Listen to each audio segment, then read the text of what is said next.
Good morning, everyone. I'm Diane Richard. I am with the Veterans Channel, and we are in the community of Lawrenceville, I should say, in Pittsburgh, Pennsylvania, celebrating the 111th Memorial Day Parade. We have a crowd of thousands lining the street of Butler, and there's such an enthusiastic crowd here this morning. It's a little chilly out here, but that's not deterring anyone from bringing their families out and having a fantastic morning here as we all wait and anticipate the arrival of the Pittsburgh Police Motor Corps. We're looking so forward to seeing them come, and the parade will be starting here momentarily. So fasten your seatbelts and get ready for a tremendous parade.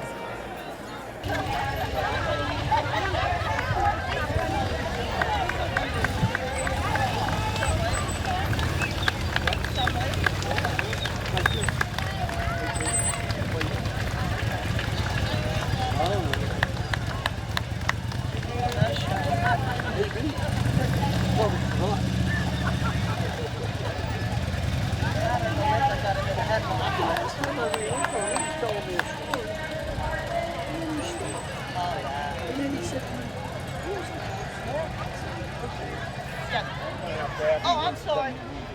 I'm sorry. Sorry about that. The perfect good bench. Yeah, I was comfortable.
Holy God, Heavenly Father, we thank you and your good people for this opportunity to honor the many women and men who so bravely have served this country in the past and in the present.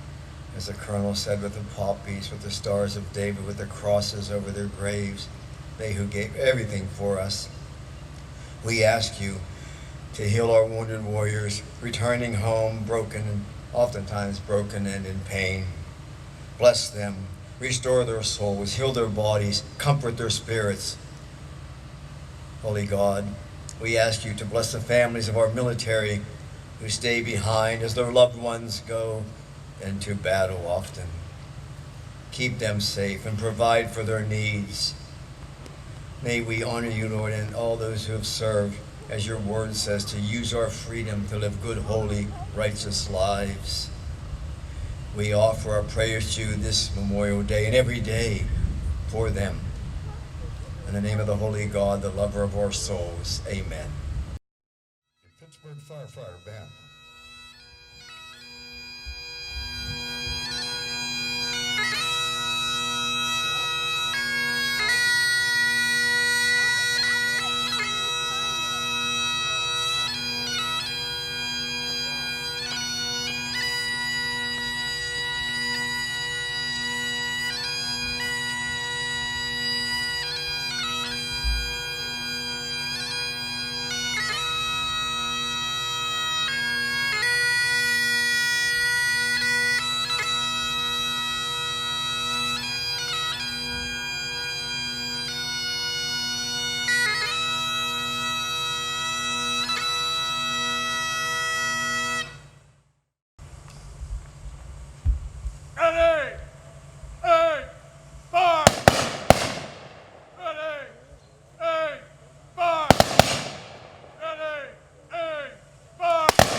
Say, can you see by the dawn's early light what so proudly we hailed at the twilight's last gleaming, whose broad stripes and bright stars through the perilous fight o'er the ramparts we've watched were so gallantly streaming, and the rockets spread glare, the bombs bursting in air gave proof through the night that our flag was still there. Oh, say does that star-spangled banner yet wave o'er the land of the free and the home of the brave.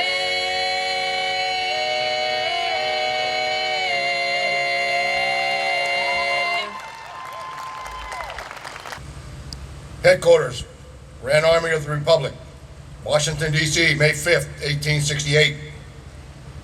The 30th day of May, 1868, is designated for the purpose of strewing with flowers or otherwise decorating the graves of comrades who have died in defense of their country during the late rebellion, and whose bodies now lie in almost every city, village, and hamlet churchyard in the land.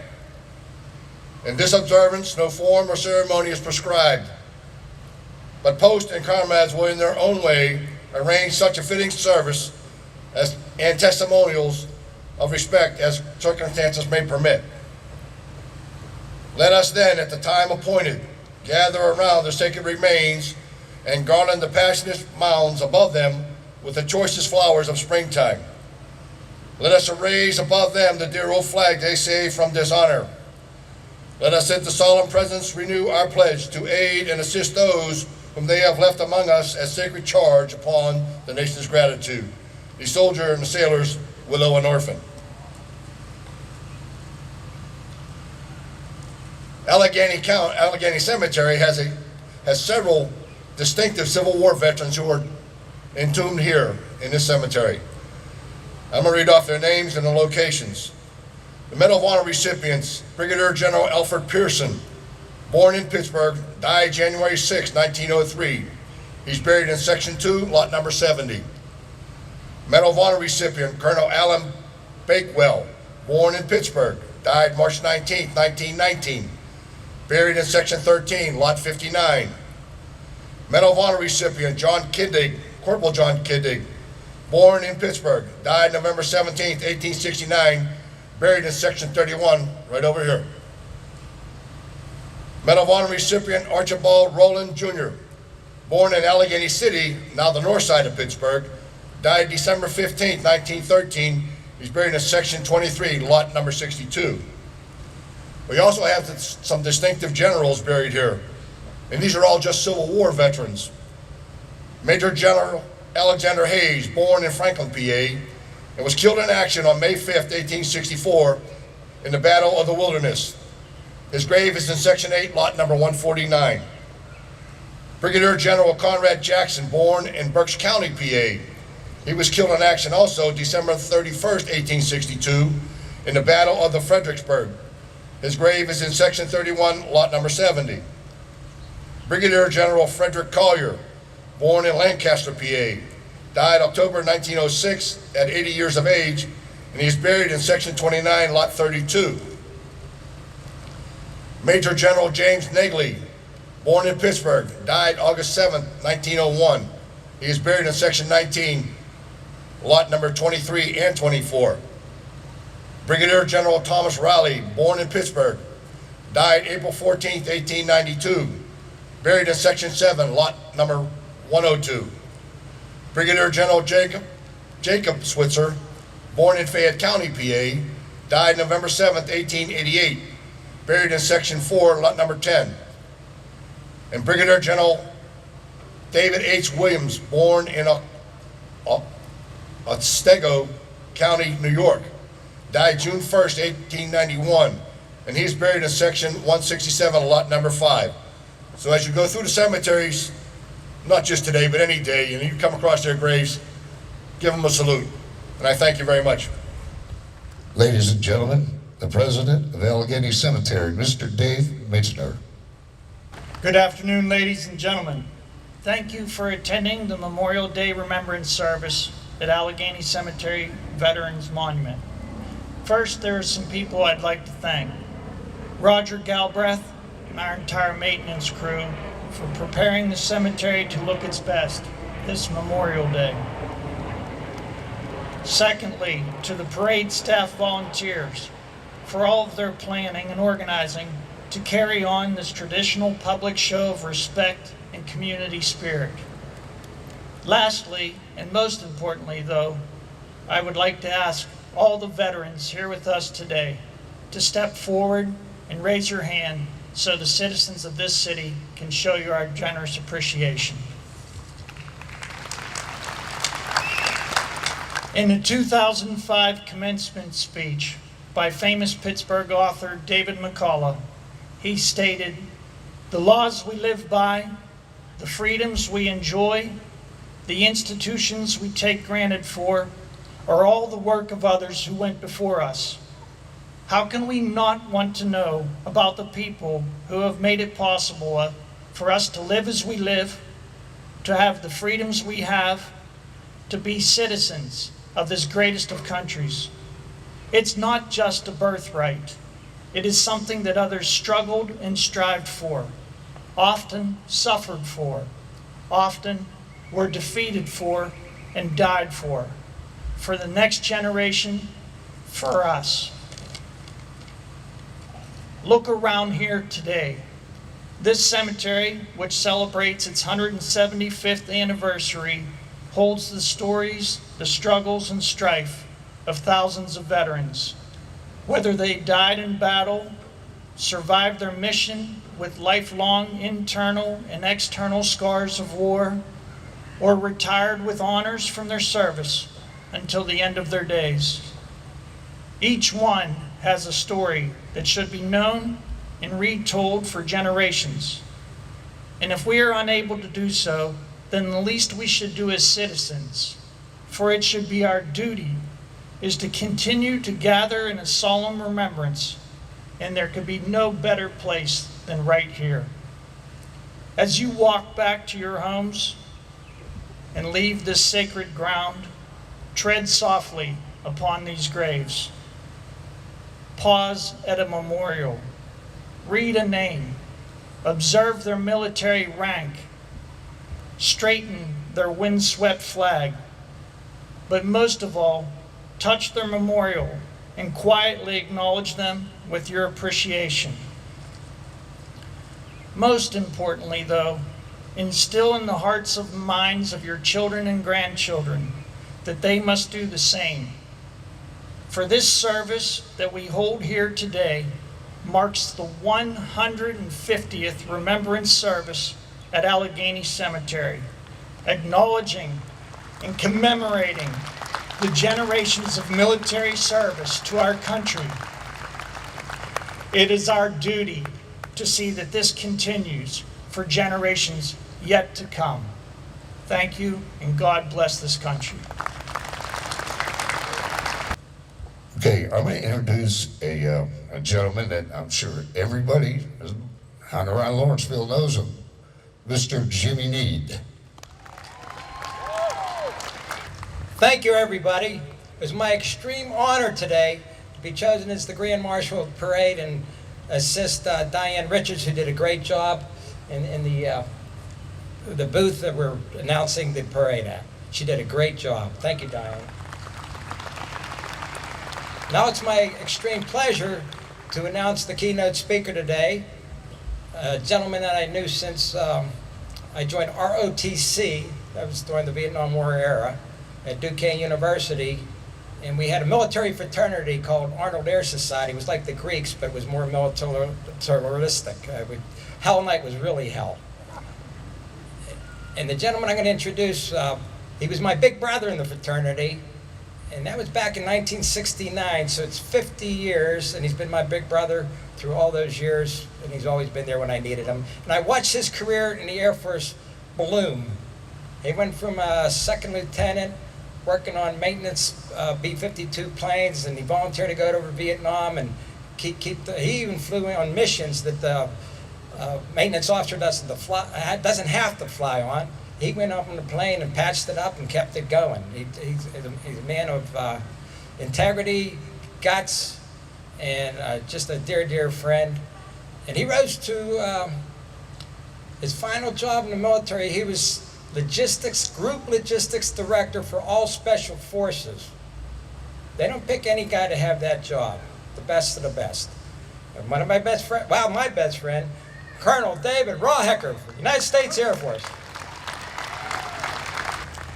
Good afternoon. Thank you all for coming out today and for remembering our fallen servicemen and women. I'd first like to thank everybody involved in putting together the wonderful parade and this beautiful ceremony in tribute to America's fallen warriors. I'd also like to recognize my little brother, our parade Grand Marshal, Jim Need, not only for his tremendous service to our community over the last 50 years, but also for his service in the United States Air Force. I am sure that many of you here today also knew Jim's father, Paul, and his heroic service with the 313th Regiment of the historic 79th Infantry Division on the beaches of Normandy, France, almost 75 years ago. I'm humbled and honored to be speaking today, and I'm proud to say that I grew up a few miles from here in a family of 5 boys and 1 girl. I had a brother in the Army, a brother in the Navy, a brother in the Air Force, and a brother in the Marine Corps.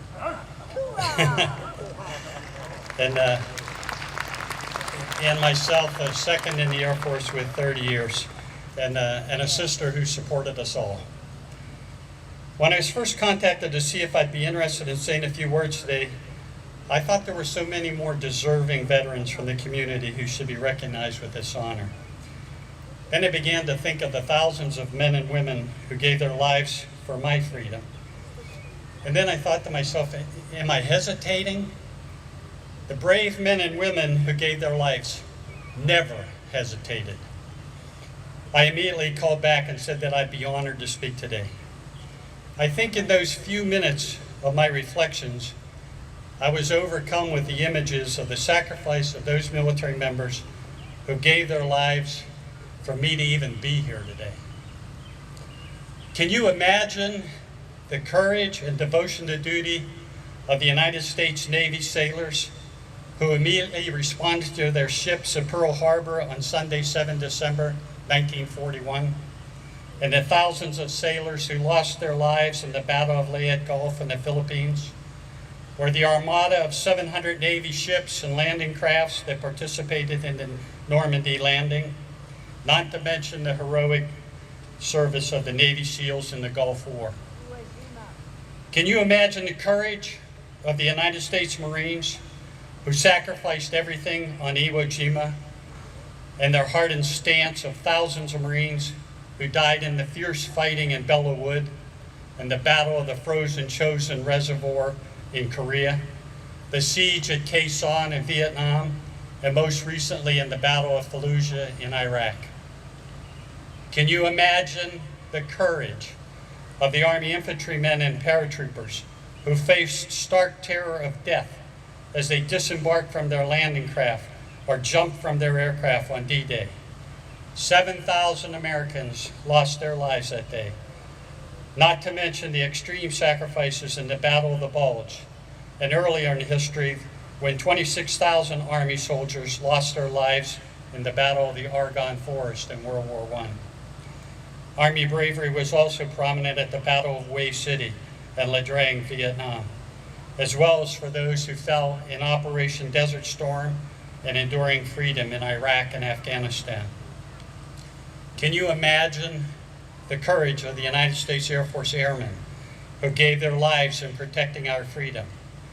Those flyers who manned the B-17s and B-24s and P-51 Mustangs in bombing raids over Germany when they were forced to maintain their formation position to hit their targets, all while being under attack from enemy fighters and anti-aircraft fire. The B-52 crews in Operation Linebacker 1 and 2, and the F-4 Phantoms and F-105s in Operation Rolling Thunder over North Vietnam, and the blitz of fighter and electronic aircraft that lit up the skies over Iraq at the first night of the Gulf War. You know, none of these young men or women were ever asked if they wanted to face these extreme dangers or sacrifice their lives for our freedom.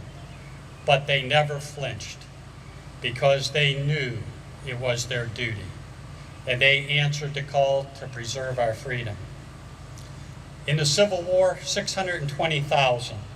World War I, 116,000. World War II, 405,000. In Korea, 50,000. In Vietnam, 58,000. And in Iraq and Afghanistan, 6,800. In all, over 1 million soldiers, airmen, sailors, and Marines gave their lives for our freedom.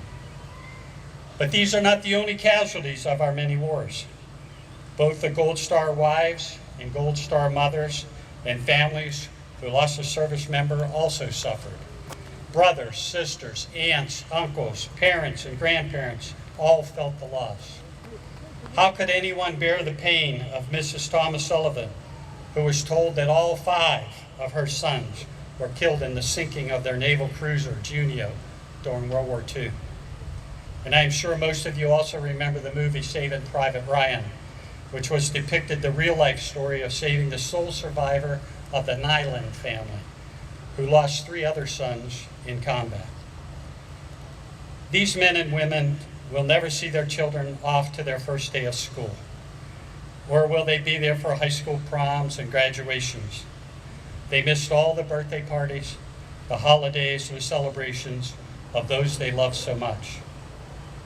Every one of us knows a classmate, a neighborhood friend, a relative who gave their life in defense of our great nation. Today is our day to remember their sacrifice. We that survived, remember.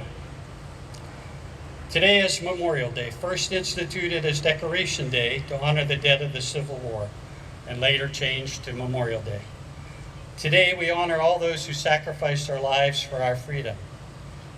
You know, there are a few days during the year that we honor these men and women who have served and are now serving our country. Armed Forces Day, we celebrate with those presently serving. Veterans Day, we recognize those who have served in the past. And today, Memorial Day, we honor those who have died as a result of combat.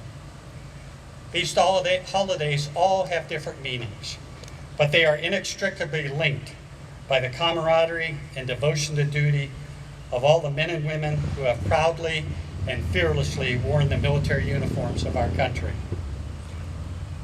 I'd like to close my remarks on this day of remembrance with a poem from World War I, written about the hallowed ground of Flanders Field, a large, worn-torn area of many battles in World War I, and now an American cemetery in southeast of Belgium. The fields there are covered with wild poppy flowers, which today have become a symbol of our remembrance. In Flanders Field. In Flanders Field, the poppies blow between white crosses, row on row, that mark our place. And in the sky, the larks still bravely singing, fly, scarce heard amid the guns below. We are the dead.